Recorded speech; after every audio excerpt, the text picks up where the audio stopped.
Have you ever thought that your parents, the very people who are supposed to protect you, could turn your life into a staged lie just to profit from it? This is the horrifying true story of a stolen childhood where YouTube, fake tears, and even medication became tools of torture. Stay with me until the end to see how everything spiraled out of control and how the truth was finally exposed. Chapter 1: The Nightmare Begins. Ever since I was little enough to dress myself, my parents treated me and my younger sister as money-making tools for the family YouTube channel.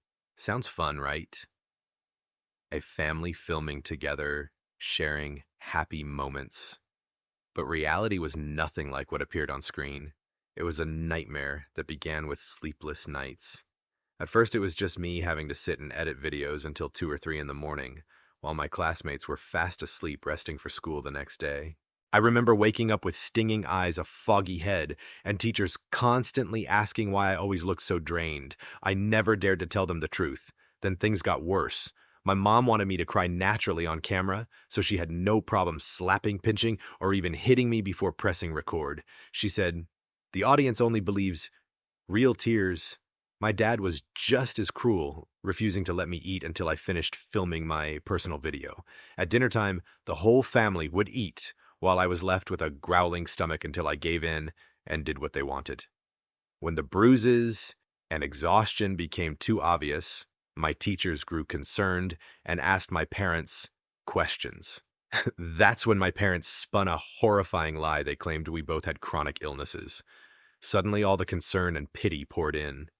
Sympathetic looks, comforting hugs, even donations from acquaintances. I could see the satisfied smiles in my parents' eyes, and in that moment, I knew they would never stop.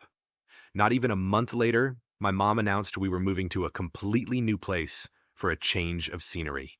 No, but deep inside, something felt terribly wrong, and my gut was right. On the very first night in the new house, my mom tied me to a chair, grabbed clippers, and started shaving my head, bald. I cried and screamed, but she didn't stop. Clump after clump of hair fell onto the floor. In the mirror, I saw a skinny, trembling child with a bare shaved head. The next day, she placed me in front of the camera and announced to the world that I had malignant skin cancer. I resisted. I tried to tell them I didn't want to lie, but the only response was a leather belt striking my skin. I was terrified in pain and utterly hopeless. And just like that, the first video about my illness was born filled with real tears. But they weren't tears of sickness. They were tears of suffering. Chapter 2: The Lie Becomes a Script. The day after the fake illness video was uploaded, my parents sat in front of the computer, eyes glued to the numbers climbing on the screen. Money poured in from GoFundMe. Messages of encouragement, sympathetic comments, shares dripping with pity.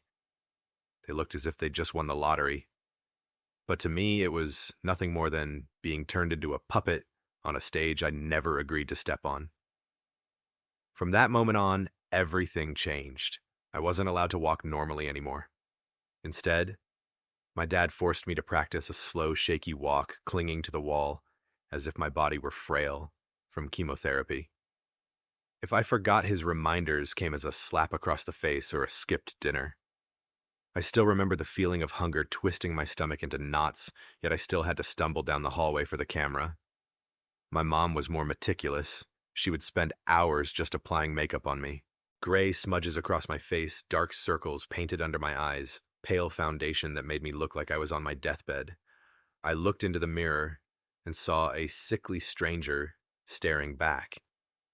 It wasn't me anymore. My little sister stood silently in the corner, trembling. She was only 6, but she already understood that if she spoke up, she'd become the next target. And just as I feared, less than a month later, my parents declared that she had muscular dystrophy. I'll never forget that day. We were forced to film a joint video. My parents made me hug her, and we both had to cry, shaking as though we were sharing a real tragedy. I heard her voice break, but she swallowed her sobs out of fear. My parents had chosen that illness deliberately. It was easy to fake, and it had visible progression over time. Not long after they bought her leg braces. At first, she only had to wear them for the videos, but soon they tightened them so much that at night, they would actually screw them into place. I'll never forget the sound of my sister screaming, begging our parents to take them off. But while she cried in agony, my parents simply put on noise-canceling headphones and slept peacefully in their comfortable bed. After only a few weeks, my sister actually began limping for real. In pain, exhausted, yet in my parents' eyes, it was the perfect detail to the script. They no longer needed to fake anything for the camera, and the most horrifying part was they were happy about it. Chapter 3. When pretending becomes reality. My little sister began to limp for real. Not because of any illness, but because the braces had damaged her small legs. Every step she took was painful, but to my parents, it was a gift from heaven. They were thrilled that they no longer had to stage anything. The tragic scenes had become reality. I remember it so clearly once my sister sobbed and whispered, "I can't walk anymore, brother." I could only hold her up, helping her take each step, while behind us our parents urged, "Go on, act," the cameras rolling. Her tears had been turned into props for views, for donations. School wasn't any better. Teachers and classmates noticed how skinny and hollow-eyed we were becoming. One day, my homeroom teacher asked me outright, "Are you sick? Why are you always so exhausted?" Before I could answer, my parents jumped in, spinning a rehearsed story about my cancer and my sister's muscular dystrophy. They told it so smoothly, like they had memorized a script, leaving the teachers with no doubt. But the moment that haunts me the most was the first time I gathered the courage to ask for help. I went to the school nurse. The moment I stepped into her office, she looked at me with pity, gently asking questions, fully convinced I was a child with terminal cancer. My hands shook as I opened my bag. I pulled out the fake medical papers I had secretly taken from home, pointing out the obvious signs of photoshopping. Then I showed her the compact powder brushes and makeup I carried, tools I was forced to use to make myself look like a dying patient. She stared at me, eyes widening, as I explained everything. I told her about the braces screwed into my sister's legs, about skipped dinners, about the beatings to force out real tears. The more I spoke, the more horrified she became. And when I finally broke down crying, she couldn't stay composed anymore. She hugged me tightly and promised, "You won't have to endure this another day. I'll take care of it." For the first time in years, I felt a flicker of hope. But deep down, I also knew if my parents ever found out the price my sister and I would pay, would be terrifying. Chapter 4. My Parents Strike Back. The fragile hope I clung to didn't last long. Barely 2 hours after I spoke to the nurse, my parents showed up at the school. The moment my mom stepped in, she burst into tears, perfectly timed as though she were a professional actress on stage. My dad wore a pained expression, carrying a thick stack of files in his hand. They laid out piles of forged medical documents, lab results, letters from supposed specialists, even a staged video call with a man I'd never seen before pretending to be a doctor in a fake office background. Every detail had been carefully rehearsed. They told the principal that I was suffering from diagnosis denial, claiming it was a common psychological reaction in pediatric cancer patients. And what about the makeup I had shown the nurse? They twisted the truth right before everyone's eyes, saying I had been using it because I was trying to look healthier, unable to accept my condition. I could see the confusion spreading across the nurse's face. In just a few short minutes, she began doubting her own judgment. That same day, I was taken home. That night, my father called me into the kitchen.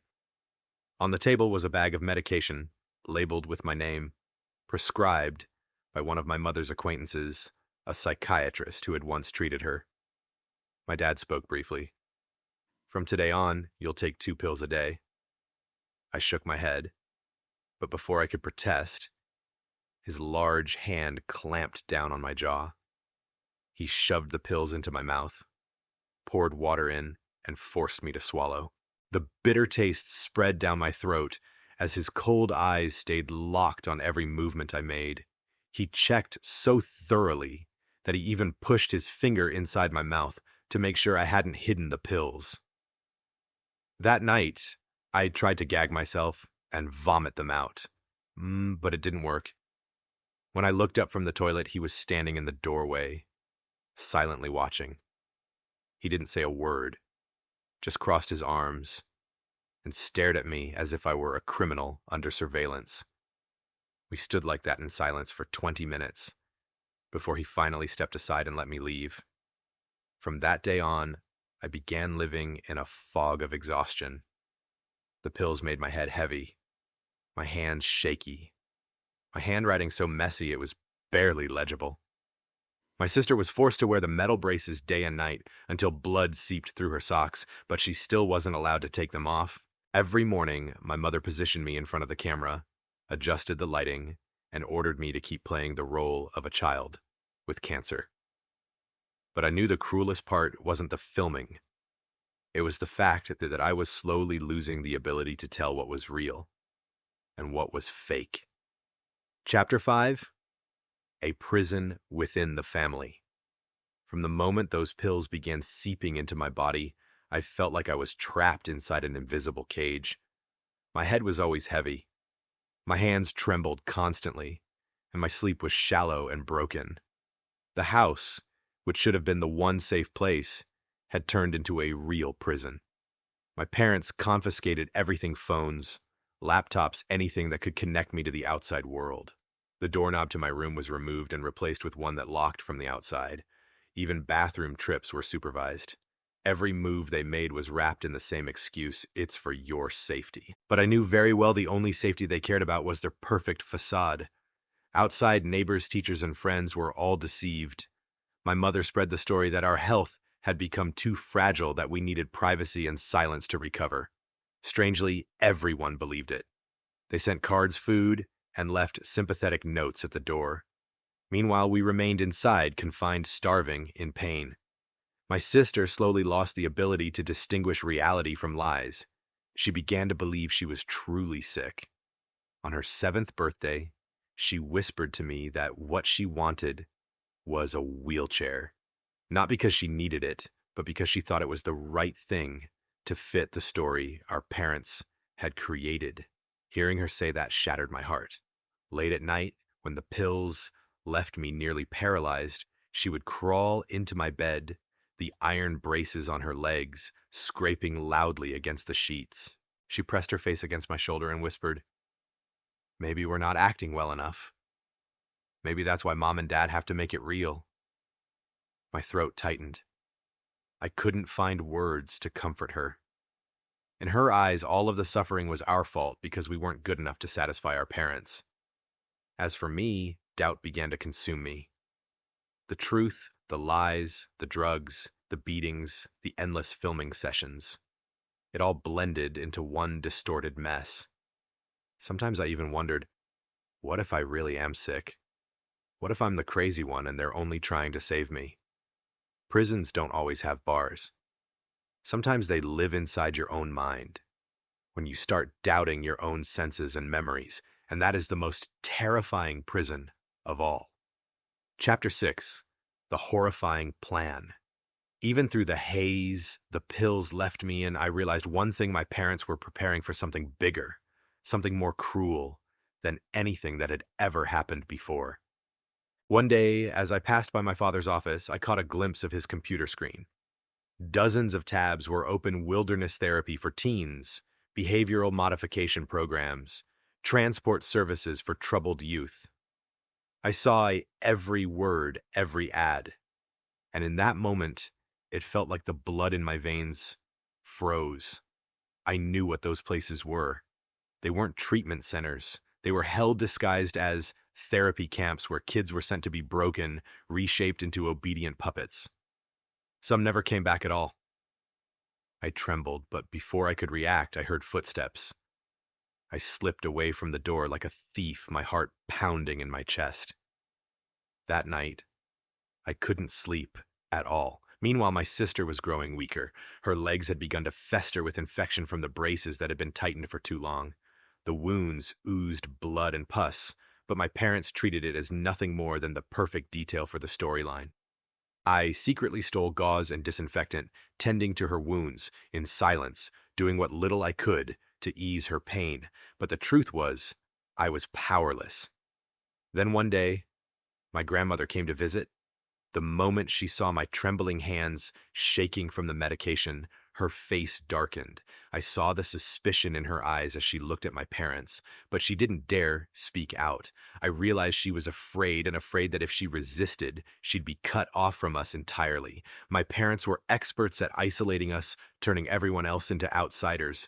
Each day I became more aware that I was running out of time.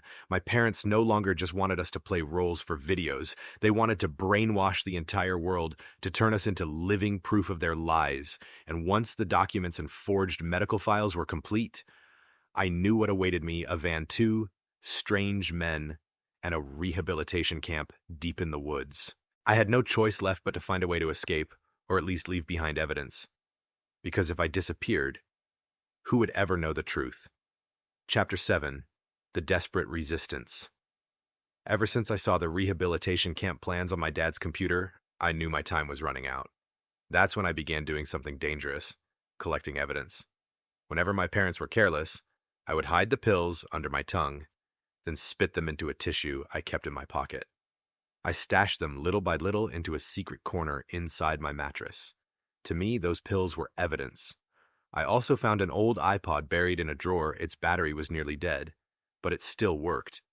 Every night I slid it under the floorboard, pressing it against the wall that separated my room from the living room.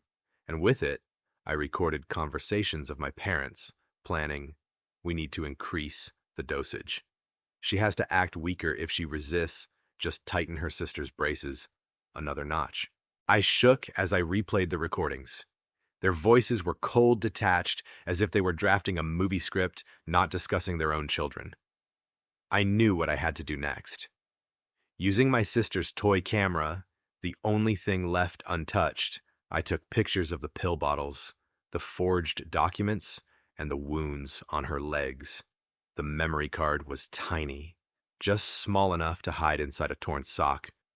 My plan was to find an opportunity to pass it to someone outside: a nurse, a neighbor, anyone with enough humanity to believe me. But I underestimated my parents' vigilance. One morning, my father searched my room. He tore through the sheets, even pried up the mattress, and that's when he found the stash of pills. He didn't yell. He didn't hit me like he usually did. He simply held the container of half-dissolved tablets in silence, then wrote something down in the journal he always carried. That silence was more terrifying than any beating. That night, they increased my dosage. The pills were crushed into my food, mixed into my drinks. There was no longer any way to hide them or spit them out. I remember the bitterness seeping through my body, clouding my head, until everything spun. The world blurred around me. Out of the corner of my eye, I saw my sister crouched in the corner of the room, eyes red and swollen, whispering, "Stop fighting, brother. They'll kill us." I looked at her, and in that moment, I realized I had only one choice left: either keep swallowing everything in hopeless silence, or do something reckless, even if the price was my life. Chapter 8: The Truth Unravels. That day came faster than I ever imagined. In the morning, when I should have been heading to class, I heard the sound of a van pulling up outside. Through the crack in the curtain, I saw two burly men in polo shirts, carrying restraints and folders. One look was enough. I knew exactly who they were. They were the transport team my parents had hired. My mother opened the door, tears streaming down her face, perfectly timed, as if she were on camera again. My father was calm, almost satisfied, as though he had been waiting for this moment all along. I heard heavy boots climbing the stairs, my heartbeat pounding in my chest. My sister pressed herself against the wall, trembling, her wide eyes filled with terror. The door to my room burst open. One of the men said in a low, firm voice, "Time to go, kid. Everything's ready." I struggled not because I believed I could escape, but because I wanted anyone outside to see what was happening. I knocked over my mother's file cabinet, scattering forged documents, fake diagnoses, and photoshopped medical records all across the floor. As they dragged me out, I caught sight of the mailman through the window. He froze on the sidewalk, staring at me being hauled toward the van. Suspicion flickered in his eyes, and then he quickly raised his phone to make a call. Before the van engine could start, police sirens blared. Two patrol cars skidded to a stop at the front gate. Officers jumped out shouting for everyone to freeze. My mother wailed. My father stammered, shoving thick stacks of paperwork into their hands, lab results, supposed treatment orders, everything.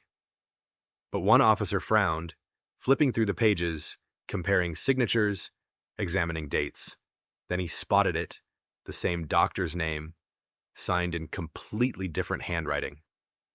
I sat frozen in the van, heart pounding so hard I thought it might stop. For the first time, I saw my father's mask begin to crack. His calm facade dissolved.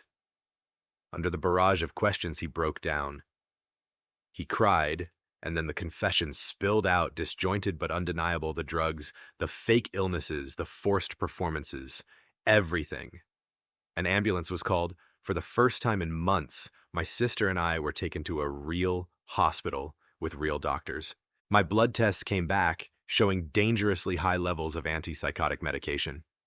My sister's legs were covered in infected wounds, her bones warped from the braces. Piece by piece, evidence after evidence, testimony after testimony, everything became the final thread that unraveled their perfect illusion. That very day, my parents were handcuffed. My mother was still crying, but this time, no one believed her. As for me, I sat on a hospital bed, watching my sister finally drift into peaceful sleep after emergency surgery, and I let out the first deep breath I'd taken in years. I knew hell had finally closed its gates, and the truth had at last been seen. Chapter 9: Aftermath and Recovery. The days that followed were a whirlwind. My parents were taken into custody, awaiting investigation. Every forged document, every GoFundMe donation, every Family Channel video, all of it was dug up. What they once believed to be proof to protect themselves became evidence that condemned them. When the case went to trial, my sister and I faced a barrage of questions. Prosecutors held up the pill bottles with my name on the labels, the braces that had scarred my sister's legs, and even the recordings I had risked everything to capture. Sitting in the courtroom, I looked across at my parents. My mother was still crying, but this time no one believed her tears. My father kept his head, bowed, his hands trembling, as if he finally understood that everything was over. The verdict came: years in prison for child abuse, fraud, and unlawful imprisonment. On top of that, they were banned from ever having contact with minors again. With everything we had endured, it was both a liberation and a deep wound.